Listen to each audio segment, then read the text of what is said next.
Let us shout with a voice of praise. Oh, I feel the Holy Ghost. Hallelujah. Oh, in Jesus' name. Hallelujah. Come on, let's lift up our voices to the King of all kings, to the Lord of all lords. And His name is Jesus. The same yesterday, today, and forever. Hallelujah to the Almighty God this morning. Congratulations sa inyong ika-34 ka mga katuigan sa mao nga pagsilibrar sa mao nga anniversary. The Lord is so good. Mahayo sa Ginoo nga igsoon. O gatong nakita nga ang Dios nagapauswag sa tanang buluhaton. Samtang nagpabilin tang nagpaabot sa pagbalik sa atong Ginoong Kristo. Kung doon na tayo mga bisita nga kauban nato nga wala ka pa makadawat sa Ginoo sa bautismo sa ngalan ni Ginoong Kristo, morning adlaw kay mo siyang dawaton karon.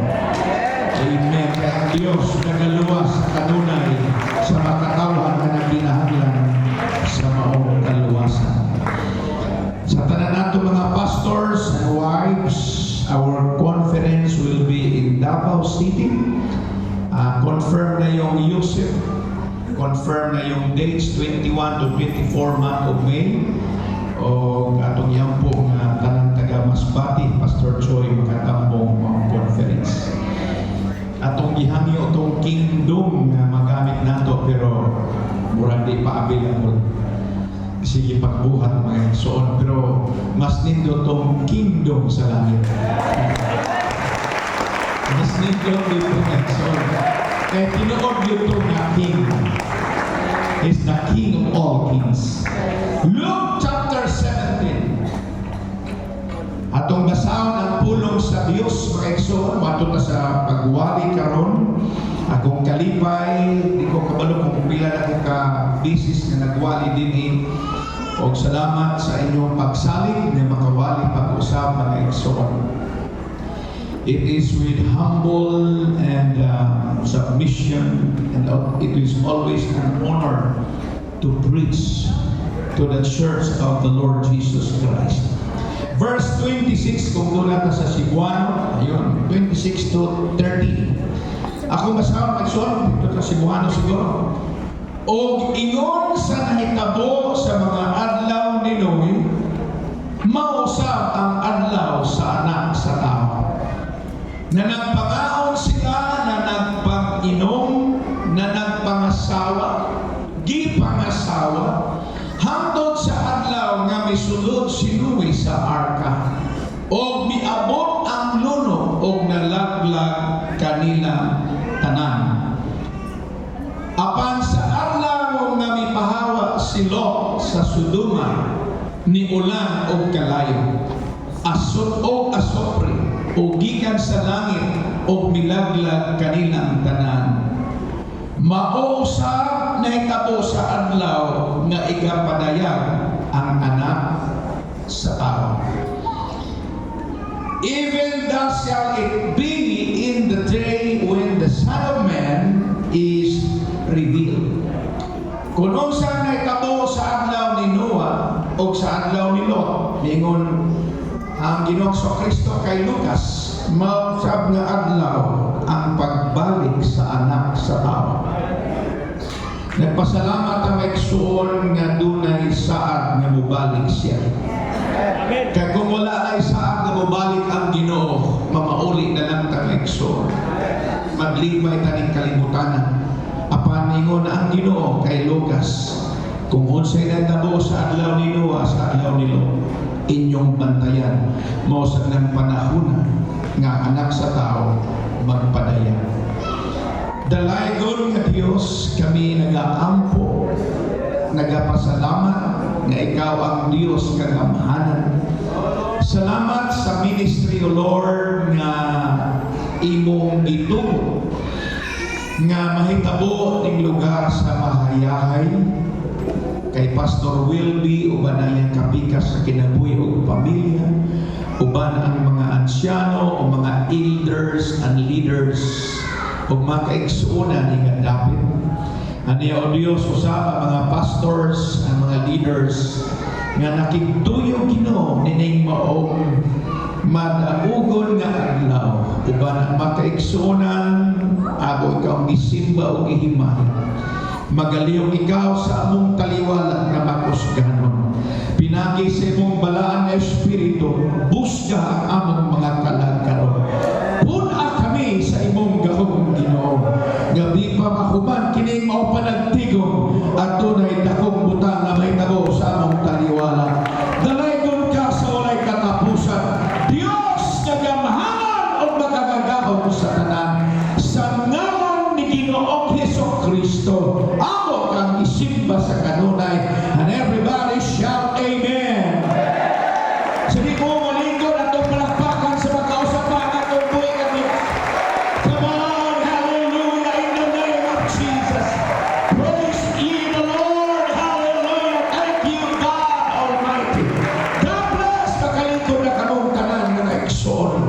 Magawangin ninyong inyo o atong pagsaulog sa anibersaryo na nagauluhan a panorama of Bible prophecy.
Dunay awit na nag-ingon, the reason I live is to worship Him. Please understand. Ang hinungdan nga ng buhi pataron, tungod kay gusto tang musimba sa Ginoo. Wa kay laing tumong. Someone has said, prophecy is history written down before it happens, which is true. Ang propesya o mga panagna, mga butang nga nahisulat na, samtang wa pa niya mahitabo. That's prophecy. Wa pa mahitabo, siguro nahisulat na nga daw nahitabo na. Maunang prophecy may gusto. Amen. Mabitaw ng propesya si Isaiah nga doon na ipagkatao nga usa ka bata. Unya gipropesya may suon nga dunay chosen generation, dunay espesyal nga mga kaliwatan nga pilion sa Ginoo. Unya pagka sa dito sa Revelation chapter 4, kuman sa chapter 1, 2, and 3, the seven churches, pag kuman dito may ipakita ang mga kinaiya sa mga simbahan nga iglesia, kinaiya pagto may ipakita ngadto kang Juan, pag kuman ipakita ang pito ka kinaiya sa simbahan o iglesia, gidala siya sa itaas mo siya, come up here, the Lord brought him up into heaven. Unya ipakita kang Juan sa Ginoo unsay may tabo sa unahan. Unya dito maigsoon sa mga sunod nga kapitulo, nakita niya mga tao nga nagdayeg sa Dios, mga taong nabautismuhan sa ngalan ni Ginoong Kristo. Niya atong panahuna wala pa United Pentecostal Church, wala pa apostolic, wala pa apiron, wala pa mga apostoles, pero nakita gipakita maigsoon niya sa Ginoo kay Apostol Juan, tuan na ang dagang panon sa katawan sa kalangitan. Wala pa kang maluwas, nakita na ni Juan nga tuwa ka dito. Wala pa kang mahimong nagwawali, wala pa kang mga pastor, nakita na ni Juan nga tuwa mga power, hallelujah, tuwa mga musicians, tuwa mga singers, na nagdaig sa Ginoo. That is prophecy. Come on, hallelujah. And look at this. Pila ka demonyo ang mibabang para di ka maluwas. Pila ka pagsulay ang miabot para di ka makapanagan. Pila ka nalabalatian, pila ka isok ang miabot kanino.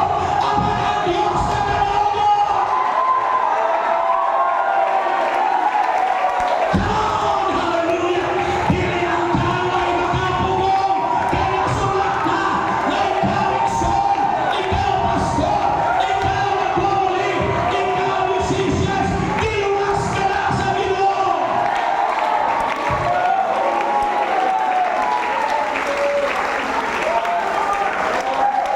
Tanawa na mga kaigsoon, di ta ngayon nalisan. Uban sa grasya sa Ginoo. Ang tao na magkitay kahadlok. Pero kung tao ba nato ang Ginoo? Tanawa na mga kaigsoon, si Senator, former world champion in divisions Manny Pacquiao, musaka sa ring sa boxing. Wa siya may balo kung mudaog siya o dili. Nanipanad lang siya ng mudaog. Tungod siya mga pag-antos, pag-practice, tanan, sakripisyo, disiplina, nidaog. Pero ang church, tanaw niya ang Biblia, ang church, mga ekso, doon na tayo magsulay. Doon ay bagyo, doon ay linog, doon ay baha, doon ay virus, ang uban doon ay cancer, ang uban mawayo sa balatian, pero di na mo ay makapahimulang ka nato sa pagpapalapit sa Diyos. Man! Kita! Nagsimba ta! Pastor Will be! Nangalaman na sa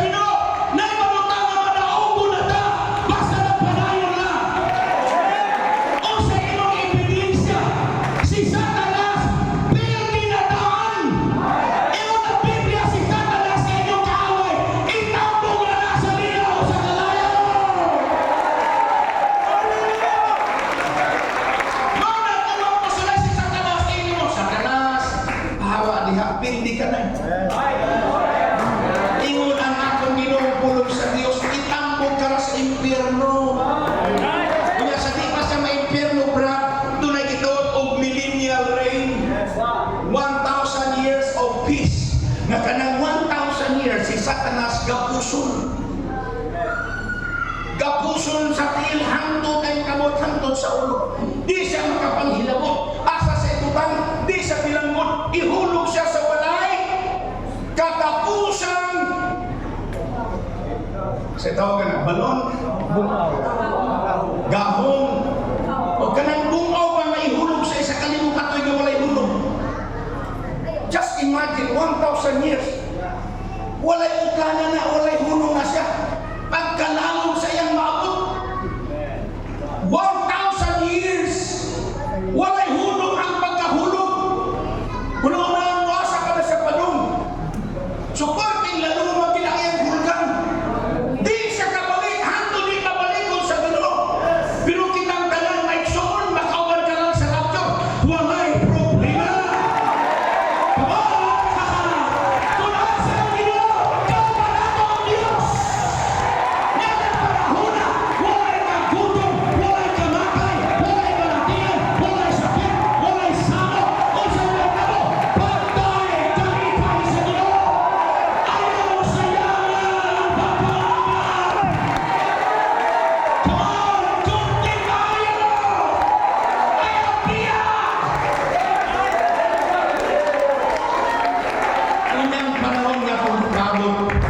Gamay na lang. Jutay na lang nagsun. So ayaw ka balaka. Normal lang na nga may kaguliyan. Pero ang kaguliyan sa Ginoo, aron kamudaghan. Ang kaguliyan sa kalibutan, kaguliyan mo ay katapusan. Pero ang kaguliyan mo sa bulutong sa Diyos, wata masayo, nagkaguliyan ang Israel. Naglibog sila sa Letabo, pero misamo tinuon sila kadagan. Kaysa matag lugar na ilang matuan, doon na iglesia na mapapalo, mauna ang bulutong sa Ginoo maigsoon. Manuman kay ang tangiyaan ni, dili ako, dili sila, ang tangiya mo ang Ginoo. Palakpakan nato ang Diyos maigsoon. Hallelujah!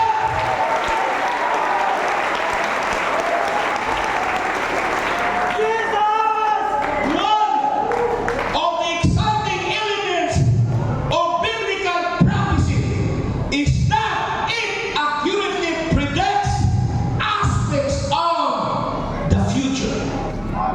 Matapangitabo sa propesya o panagna, may tubo kani nga accurate, insakto yun. Kanang atong kaluwasan, di ni aksidente. Sa tiyan pa lang sa atong inahan, dipili na ta sa Ginoo. Come on. Salamat na dipili na ta sa Ginoo. Because God alone is omniscient and knows the future. But He has willed to reveal through His prophets His unchangeable redemptive plan for human history during the times of the Gentiles. Hallelujah! Accurate! Perfect! Bisan moingon ka, nag-edad ka na sa 60 o 70. Giluwas ka sa Ginoo, 70 anyos ka na, 80 anyos ka na. Maingon ka nga, kung di lang uda late ang Ginoo, pagluwas lang ko, paggamit ang daan. Like so, God works at His own perfect time. Amen! Mingon punta ang maginikan, baka kapag ni mong nangalagad, dapat unta, edad-edad ka nangalagad. No! Walay late, walay advance ang grasya sa Ginoo. Basta giluwas ka sa Ginoo, that's your perfect time. Giluwas ka sa Diyos, mao na insaktong panahon, alam ka nimo. Dili late, dili advance, ang Ginoo palaging on time. And I believe we're in the right time for revival for the year 2026. Let's agree together. Let's believe together. This year, Mahayay Church and the whole district of Masbate, this is the year of revival, year of miracles, year of blessing and signs and wonders.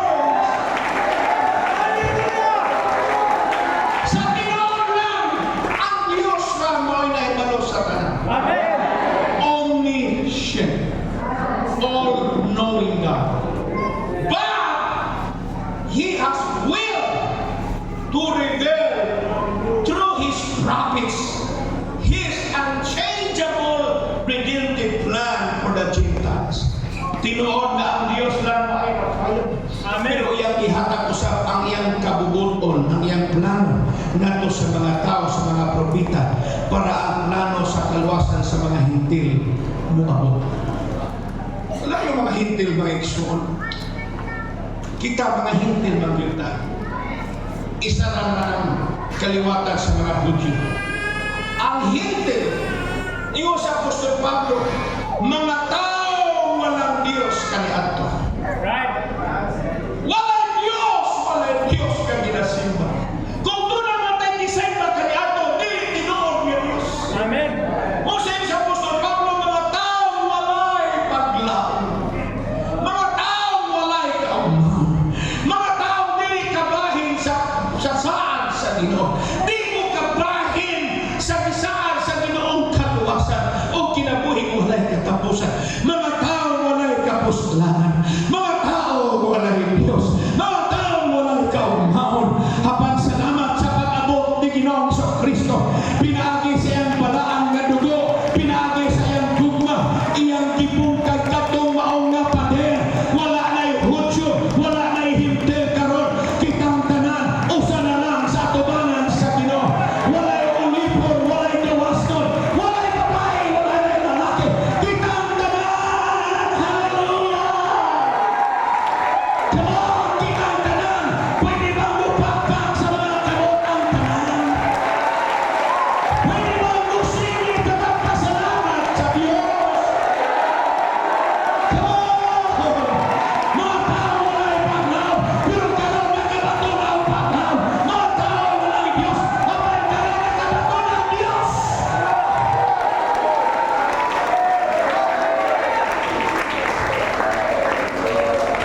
Thank you. Lalay ko na ang Ginoo. What will happen in the final years of world history? God is the only one with an answer such a question. Kung sa metabo, sa kasaysayan sa tibok kalibutan kining umalabot ng matapos ang panahon. Himon maigsoon, Dios lang mo'y nasayod og makatubag ni Hanan. Ang tao wala siyang may balo unsay may tabo sa unahan. Pero ang Dios gapili, if God chooses to reveal or unveil the answer. Dios lang ang nasayod. Amen. Unsay may tabo sa unahan. Apan nagsaro sa ang Dios sa Mateo, ayaw kamong kabalaka unsay may tabo sa inyong ugma. Kaya ginaog ko na ang kalibutan. Hallelujah. Ang Pilipinas nagkagulihan. Ang tibuok kalibutan nagkagulihan. Ang Ukraine, ang Russia, maigsoon, ang Venezuela nagkagulihan. Lain-lain mga nasod. Pero ang Iglesia sa Ginoo, bisan ay kagubot sa palibot maigsoon, nakabato ng pagsalig. Hallelujah. Nakita tunay dakong paglaon. Ang atong paglaon wala rin kalibutan. Ang atong paglaon mga pagdiyon sa trompita. Ang atong paglaon maigsoon, siya niyang ipanayag sa Ginoo. Hallelujah! Maingon siya sa pinanayag 1:3. Pinanayag kung nasa screen, Revelation chapter 1 verse 3, pinanayag 1:3. Blessed! Bulahan siya nga nagabasa. O sila nga nagapataligog sa pulong sa tagna prophecy. O nagabantay sa mga butang nga nahasulat niini kay hatuon na ang panahon. Love your Bible. I love this book. Every day, sukat na itong pagpandemic may son. Pag gumas pandemic, nabasa sa makaigsunan ang tibuok Biblia. One chapter every day. Karon siguro pangalawa maigsuon, ikatulong raw na maigsuon. Siguro sa akong pagkwinta, ikalima na nako ning pagbasa sa tibuok Biblia. Kada adlaw, one chapter. Kung doon na may angayan natong basahon karon, pulong sa Diyos. Kaya ang social media, puro fake news. Dali na kahit ang totoo. Bubuhat na itang mga issue. Right. Pero walay fake news din. Amen. Mao ni libro basahon sa atong kinabuhi. Maingon ang Ginoong Kristo, bulahan siya nga nagabasa. O siya nga nagapatalingon sa pulong sa tanda o nagabantay sa mga butang. Kung saan mo pagbantay sa mga butang ng itabo, kung wala mo ibasa. Gaya ang panahon, hadoon na. Right. I'm happy na lipay ko maigsoon na makawali kanino. Brings Pastor Wilby, I will preach prophecy on your anniversary. Para doon na tayo awareness. Doon na tayo makita maigsoon. Nagbiyahe ni sa Amerika, I think from Phoenix maigsoon, pauli ni sa Pilipinas.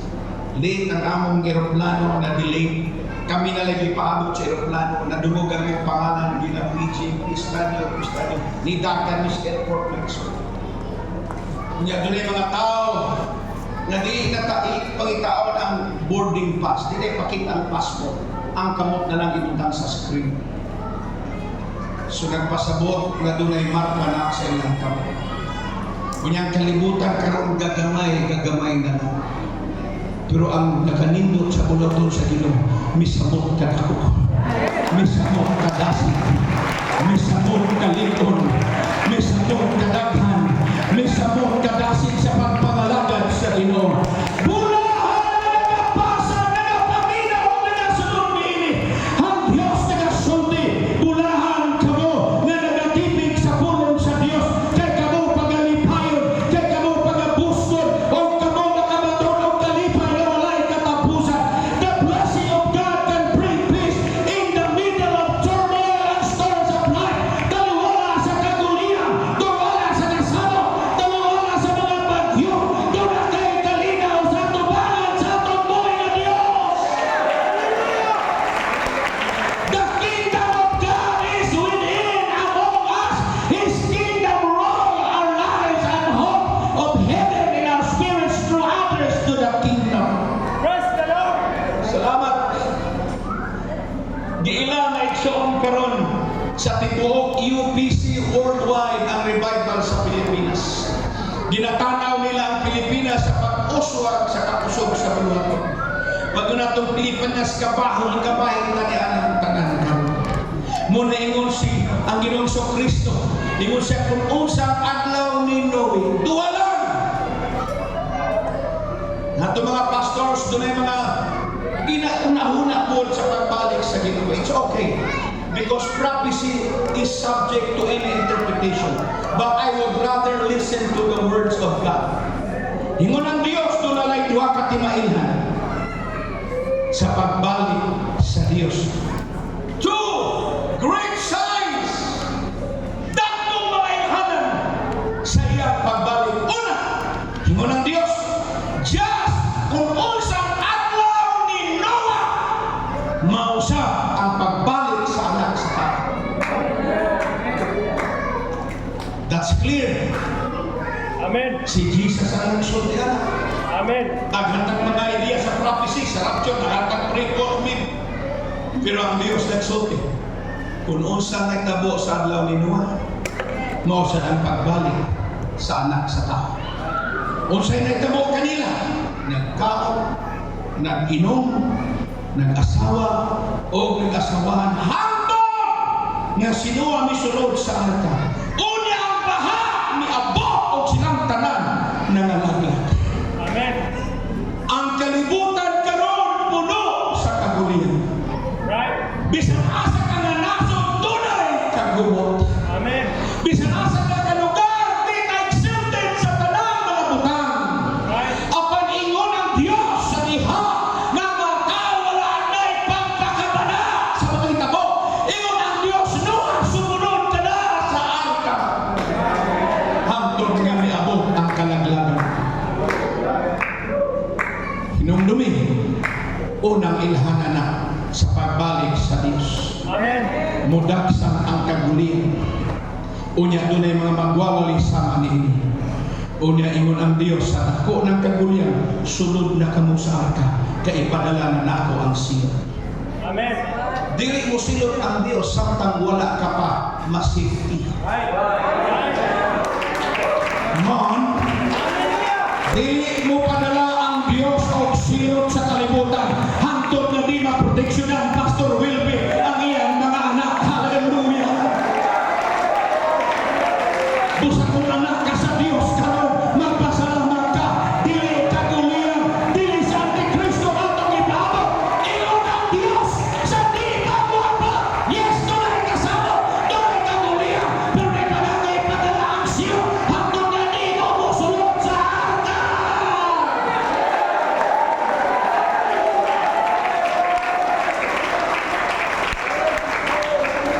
To illustrate the suddenness of His return, sa kadalit, kakusog, kadali sa pagbalik sa Diyos, nihatag siya duha ka ehemplo.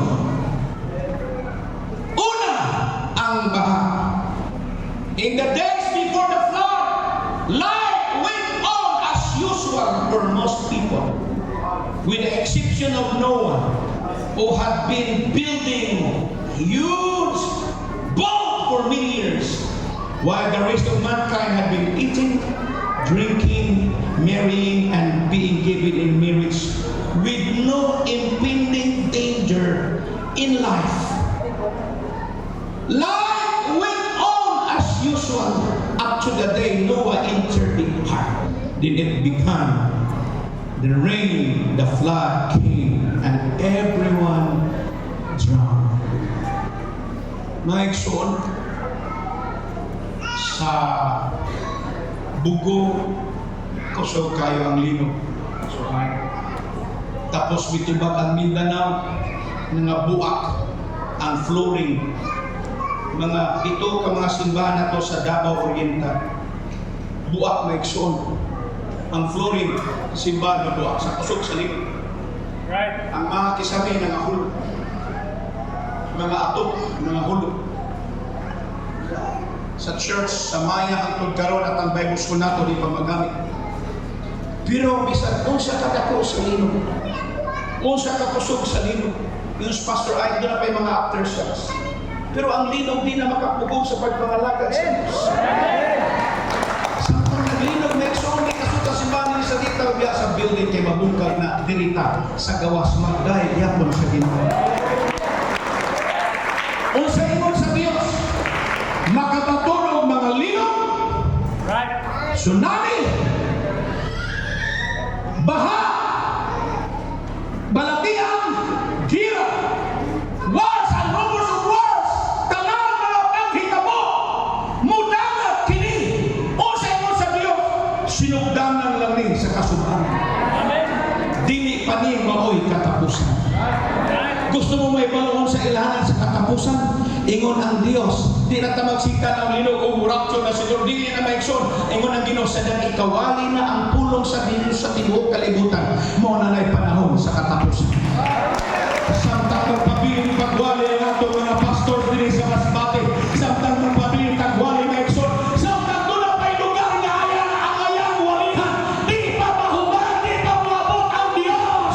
Wag atong ihangyo ang tanang kaigsunan, padayon sa tagwali, samtang apli pa ang kaluwasan, dapat ang luwason ang Ginoo. Halos buwan-buwan maigsoon, naglibot din sa Pilipinas, sa laing mga nasod bago namin abot sa Amerika. O sa'y hangyo nila dito, mingon maigsoon na sa nato ka amigo nga misyonaryo o pastor siya. Pwede po mo magpadala sa Amerika o Pilipino misyonaryo. Kuti na kailangan mo diyan ako tunog doon ay mga lugar sa Amerika nga walay church. Kanang linog di nga mo ilhanag na mahumana ang kalibutan. Right. Ang gusto sa Diyos madunggan sa matang tao ang mensahe sa kaluwasan. Come on! Salamat din sa atong David na doon ay mga pastor na nagamit ang Ginoo. Doon ay mga ulipon sa Diyos na nagwali. Come on! Palakpakan nato ang Ginoo. Pasalamatan nato ang ating mga pastors. Dili sa iyo, dili na ibang pastor. Pero salamat sa kalugan doon na sa iyong kasing-kasing.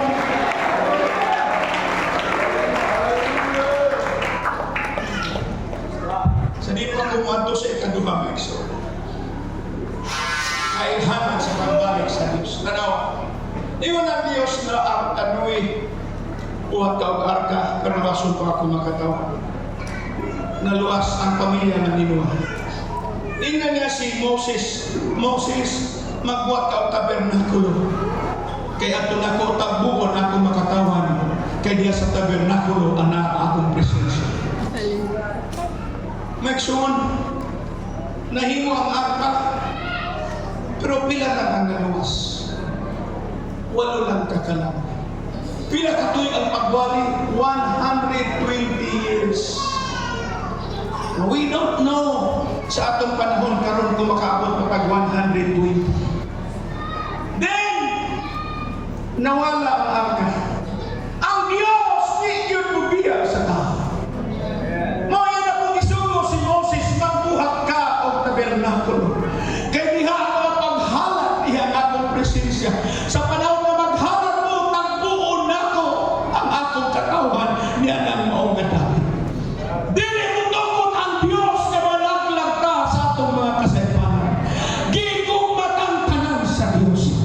Apan ang pangutana, mga pastors, asa naman ang arka, asa naman ang tabernakulo karon. Kaya ang tanang buhaton sa tao, tunay katapusan. Salamat sa nindot na building, buhat isa tao. Pero di magluntad. Right. Bago sila nakita sa Diyos na wala nang arka, wala nang tabernakulo, nagtanaw ang Diyos sa mga tao. Siya na mismo ang nanaog. Di na kumusugo o tao. Ako na mismo ang manaog. Di arka ang iyang ipabaro. Di tabernakulo ang iyang ipabaro. Mong ingnan sa Apostol Pedro, ibabaw ni ning bato. Tukuron ko ang akong iglesia. Come on. Nabisan pa ang ganaan sa kamarkadon. Di nakapuntong ni ini. Sino ang nagbuhat sa arka? Si Moses nagbuhat ang tabernakulo. Pero ang iglesia sa Diyos, dilitawang nagbarong, dilitawang nagpanday, dilitawang nagbuhat. Ang Diyos ko'y nagbuhat nini. Come on! Salamat ka kauban ka karon. Ikaw ang iglesia na kapatipanarong sa Diyos. Pwede bantay ko na ito ang Diyos sa magkapiyang bansa. Wala na nakapuntong, wala'y baha, wala'y kalayo, wala'y kamatayan, wala'y impyerno na nakapuntong ni ibang na iglesia.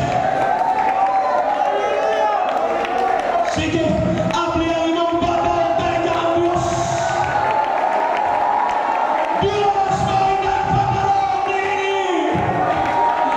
Kapahit ka sa iglesia sa Diyos.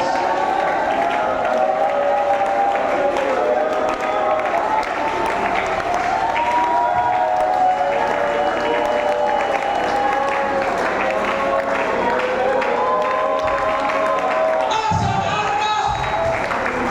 Di na makaplagan. Asang tabernakulo? Di makaplagan. Kaya tanang gibuhat sa tao. Bisan mo sa panindot na magsun, basta buhat lang sa tao. Masulog, pabanlas, maguba, magunog. Pero ang Ginoo di na kumungita pagtao na magpabarog sa usa ka paagi sa kalawasan. Ngayon siya upon this rock, I will build my church. Walay hinagiban inyo si Isaias, no weapon formed against thee shall prosper. Walay hinigiban, armas ni kalibutan na pwedeng gubaon, patyo ng iglesia sa Ginoo. Wapay na mugna na hinagiban, hindi kalibutan na pwedeng gubahonon, pwedeng gupatay sa iglesia sa Ginoo. Wala pa magsun, kay nato siya na nakanato, kay siya na sa kalibutan, kung ang Diyos na upan nato, kinsay kabatok nato. Come on, clap your hands.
thee shall prosper. Wala pa'y